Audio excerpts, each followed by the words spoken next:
کیا مجھے اسے پڑھنا چاہیے یا نہیں؟ یوسف نے اپنے آپ سے پوچھا۔ یوسف نے کہا، میں اکثر اپنے آپ کو دو متضاد آراؤں کے درمیان میں الجھا ہوا پاتا ہوں، انجیل یا خوشخبری۔ سب سے پہلے قرآن انجیل کے بارے میں یہ گواہی دیتا ہے۔ سورۃ المائدہ کی آیت نمبر 68 میں بیان ہے، کہو اے اہل کتاب، جب تک تم توریت اور انجیل اور جو اور کتابیں تمہارے پروردگار کی طرف سے تم پر نازل ہوئی ہیں ان پر قائم نہ رہو گے، کچھ بھی راہ پر نہیں ہو سکتے۔ اسی سورۃ المائدہ کی آیت نمبر 47 کے مطابق حکم ہے، اہل انجیل اس قانون کے مطابق فیصلہ کریں جو اللہ نے اس پر نازل کیا ہے، اور جو لوگ اللہ کی نازل کردہ قانون کے مطابق فیصلہ نہ کریں وہ فاسق ہیں۔ قرآن مسلمانوں کو سکھاتا ہے انجیل ایک نازل شدہ کتاب ہے جو بنی نوع انسان کے لیے ایک روشنی ہے اور توریت کی تصدیق کرتی ہے۔ بہت سے مسلم علماء انجیل پڑھنے کی حوصلہ شکنی کرتے ہیں اور ساتھ ہی اس پر تنقید کرنے کی ترغیب بھی دیتے ہیں۔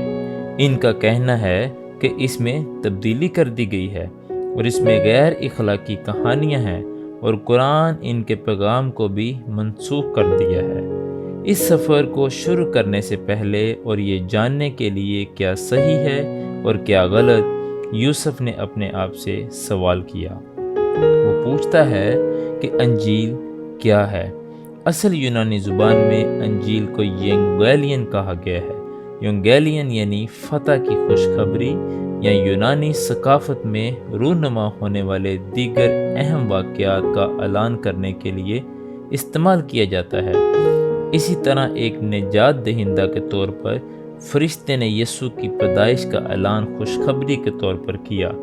لوکا کی انجیل اس کا باب نمبر 2 آیت نمبر 10 اور 11 میں فرشتے نے ان سے کہا، ڈرو مت، کیونکہ دیکھو میں تمہیں بڑی خوشی کی بشارت دیتا ہوں جو ساری امت کے واسطے ہوگی، کہ آج داؤد کے شہر میں تمہارے لیے ایک منجی پیدا ہوگا، یعنی مسیح خداوند۔ ہم مرکز باب نمبر 1 اور آیت نمبر 15 میں پڑھتے ہیں، کہا کہ وقت پورا ہو گیا ہے اور خداوند کی بادشاہی نزدیک آ گئی ہے۔ ہم مرکز کی انجیل باب نمبر 1 اور آیت نمبر 15 میں پڑھتے ہیں، کہا کہ وقت پورا ہو گیا ہے اور خدا کی بادشاہی نزدیک آ گئی ہے، توبہ کرو اور خوشخبری پر ایمان لاؤ۔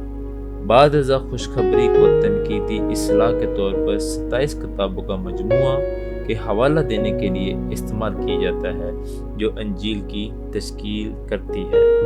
انجیل کے لیے استعمال ہونے کا اظہار نیا عہد نامہ ہے۔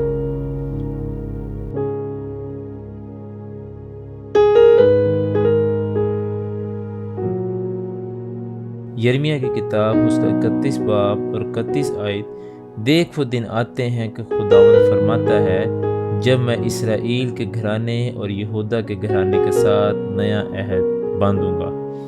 اسی طرح لوکا کی انجیل باب نمبر 22 اور آیت نمبر 20، اور اسی طرح کھانے کے بعد پیالہ یہ کہہ کر دیا کہ یہ پیالہ میرے اس خون میں نیا عہد ہے جو تمہارے واسطے بہایا جاتا ہے۔ نیا عہد نامہ یا نیا عہد موسیٰ کو دی گئی خدا کی توریت کی مکمل تکمیل کرتی ہے جو پرانے عہد نامے یا پرانے عہد نامے کے مرکز میں تھی۔ مختلف سوالات، یا شاید آپ کے دل میں بھی یہ سوال آتا ہے، کیا آپ خود سے پوچھتے ہیں کہ کیا مجھے انجیل کو پڑھنا چاہیے یا نہیں؟ آپ کو یوسف کے ساتھ خوشخبری کے پیغام کو دریافت کرنے کے لیے ہم اس سفر میں آپ کو خوش آمدید کہتے ہیں۔